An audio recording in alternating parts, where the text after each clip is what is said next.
फिर हर खबर के लिए YouTube बिहार में न्यूज सर्च करें, सब्सक्राइब करें और फेसबुक पेज को लाइक करें।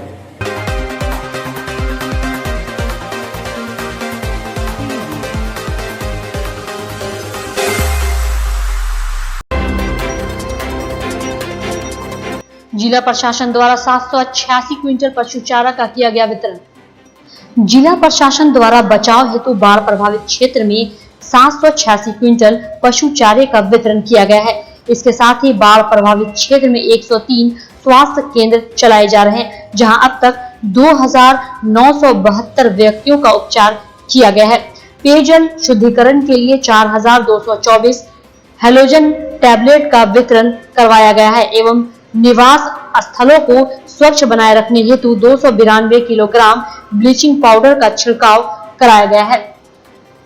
वहीं जिलाधिकारी डॉक्टर त्यागराजन एसएम ने सभी संबंधित प्रखंड के वरीय पदाधिकारियों को लगातार बाढ़ प्रभावित क्षेत्र का भ्रमण कर निष्क्रमित आबादी के बीच बाढ़ राहत कार्य चलवाने एवं बाढ़ की स्थिति पर नजर बनाए रखने का निर्देश दिया है।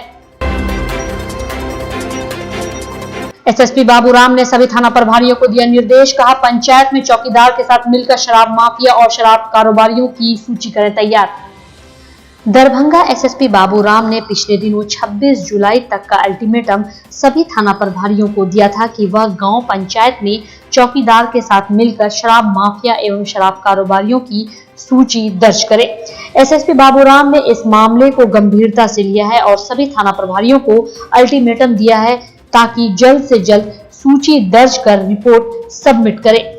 इसी को लेकर के दरभंगा के कई थाना क्षेत्र में पुलिस छापेमारी चल रही है और इस बात को दरभंगा एसएसपी खुद मॉनिटरिंग कर रहे हैं। गौरतलब है कि पिछले दिनों केवटी थाना क्षेत्र में शराब माफियों के द्वारा स्कॉर्पियो से एक पुलिसकर्मी को रौंद कर हत्या कर दी गई थी। इसके बाद से ही एसएसपी ने कड़ा रुख अपनाया है। बाढ़ प्रभावित क्षेत्र में राहत कार्य हुआ तेज, 91,000 लोगों को कराया जा रहा है भोजन। प्रभारी पदाधिकारी जिला आपदा प्रबंधन दरभंगा सत्यम सहाय द्वारा बताया गया कि दरभंगा जिला के बागमती, अधवारा एवं कमला नदी खतरे के निशान से ऊपर बह रही है। बाढ़ प्रभावित प्रखंड यथा किरतपुर, गौड़ाबाराम, मनीगाछी, घनश्यामपुर, बिरौल, कुशेश्वर स्थान, पूर्वी सिंहवाड़ा, जाले, हनुमान नगर, बहादुरपुर, दरभंगा सदर, केवटी एवं बहेड़ी अंचल बाढ़ से प्रभावित है। वहीं उन्होंने कहा कि बाढ़ प्रभावित क्षेत्र में 99 स्थलों पर सामुदायिक रसोई चलाई जा रही है, जिनमें 91,013 बाढ़ प्रभावित लोगों को सुबह शाम भोजन कराया जा रहा है। डीएमसीएच में एक दिवसीय कार्यशाला का आयोजन। 28 जुलाई को आयुष्मान भारत प्रधानमंत्री जन आयोग योजना अंतर्गत निजी अस्पतालों को प्रत्ययन करने से संबंधित विषय पर एक दिवसीय कार्यशाला का आयोजन दरभंगा चिकित्सा महाविद्यालय एवं अस्पताल डीएमसीएच दरभंगा के ऑडिटोरियम में 12 बजे आयोजित की जाएगी। वहीं आपको बता दें कि इस कार्यशाला में बीडीओ, सीओ सहित संबंधित विभाग के सभी पदाधिकारी मौजूद रहेंगे। गांधीनगर कटरैया मोहल्ले के लोगों ने सड़क पर आंदोलन कर इस क्षेत्र को बाढ़ ग्रसित क्षेत्र घोषित कर मुआवजा की मांग की। मिथिला स्टूडेंट यूनियन के विश्वविद्यालय प्रभारी अमन सक्सेना के नेतृत्व में लोगों ने बाढ़ ग्रसित क्षेत्र घोषित करने समेत 4 सूत्री मांगों को लेकर आंदोलन किया। इस बाबत प्रभारी अमन सक्सेना ने कहा कि यास तूफान के बाद से यह मोहल्ला बाढ़ और पानी से घिरा हुआ है। सैकड़ों लोगों के घरों में बाढ़ के पानी ने लोगों का जीना दूभर कर रखा है, जिससे आजिज होकर लोगों ने आज एक दिवसीय धरना प्रदर्शन किया। इंकलाब जिंदाबाद,